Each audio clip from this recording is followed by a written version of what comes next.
You're watching Fugitive Red-Eye, and welcome to another anime review. Today I'll be reviewing Bludgeoning Angel Dokuro-Chan. The whole reason I found out about this series and decided to do a video on it is because of Phantom Strider's Top 10 Worst Anime video. This was number 10 on that list, so it was by far not the worst he put on there, but I've made it a goal to buy and review everything he's done on that list. Not including the dishonorable mentions, but including the 10, yes. So, Bludgeoning Angel Dokuro-Chan, Aiken. I've already reviewed Violence Jack, so one step ahead on that one. Midori is super rare to come by, so we'll see on that one how long that takes. But point is, we're starting with Bludgeoning Angel Dokuro-Chan, and that's what we're going to talk about today. So, Bludgeoning Angel Dokuro-Chan doesn't really give a shit about plot. It does have a very loose plot structure that they establish early on, that the main character, Sakura, is destined to create immortality, which has a side effect of causing women not to age past the age of 12.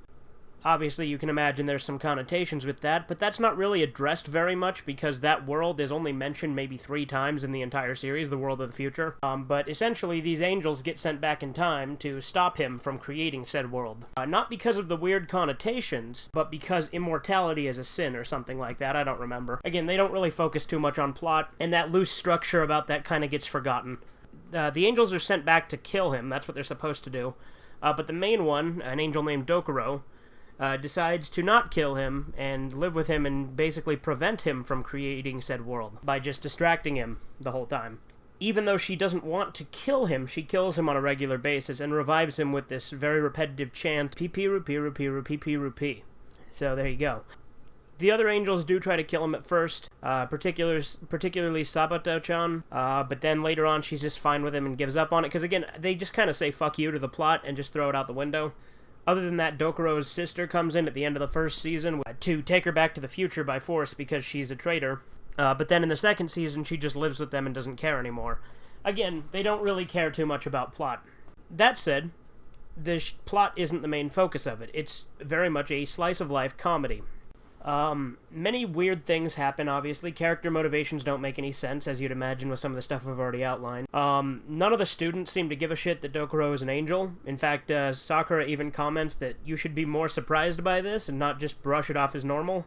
The back of the case says that Dokuro accidentally kills him on a regular basis, which is technically true, but she also intentionally kills him on a regular basis, only to shortly revive him afterward. There are a total of 2 seasons, the first one being, well, they say it's 8 episodes, but really it's 4 episodes with 2 segments each, because each episode is only half length, and they're both contained within one show with only one credit sequence.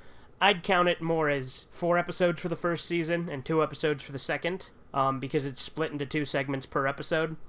But technically they do address each segment as an individual episode, so they call it 12, even though really it's more like 6. The humor in this is actually really funny. It's fucking stupid, but that's part of what makes it work. There's a lot of slapstick, a lot of absurdist stuff, and as you can imagine, a lot of perverted humor, because it is anime, and with a premise like that, you can imagine so. The violence is definitely there. It's got a ton of gore in it. Definitely gets overplayed in Phantom Strider's review, because it's nowhere near as gory as the likes of like Elfen Lied or Gantz or anything like that. But it's still got plenty of gore in it, and it's definitely fun gore, because it's slapstick gore. It's done for comedic effect, because the main character gets murdered on a daily basis and then just brought back by the person who killed him. It makes a few weird real-world references that I found really funny, like they mention George W. Bush and Kim Jong-il at one point in it. It's really fucking weird. But yeah, it's a fun watch. It's definitely not high-class entertainment. It's not something that you want to really be thinking too much about, because it's just kind of a dumb, fun, little wacky thing to watch on TV. There's not a whole ton of substance to it, but it's a fun ride when you want to watch something stupid and fun. Overall, would I recommend it? Sure, yeah, it's pretty funny. It's an enjoyable comedy, and it's got slice-of-life elements to it. There are several aspects that I wish that they maybe would have expanded upon to give it just a little bit more plot structure, because I would have liked to have seen some things get more resolved. They introduced several different elements, like Dokuro being from a noble family of angels, the chairwoman of the Angel Council coming down, but they don't really do anything with it. I really like Zanzu as a character. He's pretty funny. I like him.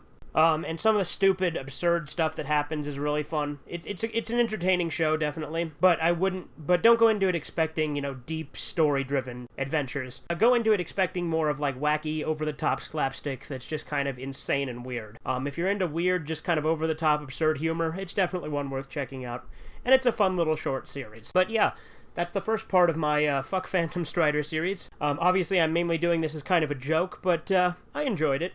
I enjoyed this one. I'll probably do, so I'll do more of these in the future. Like I said, I do plan to get every single series that he put on his worst anime list because I disagree with his taste. This definitely doesn't deserve to be called the 10th worst anime. It's a fun ride, and if you want to just turn your brain off and watch something stupid, then it's definitely worth a watch. Anyway, this has been Fugitive Red Eye. Have a good one.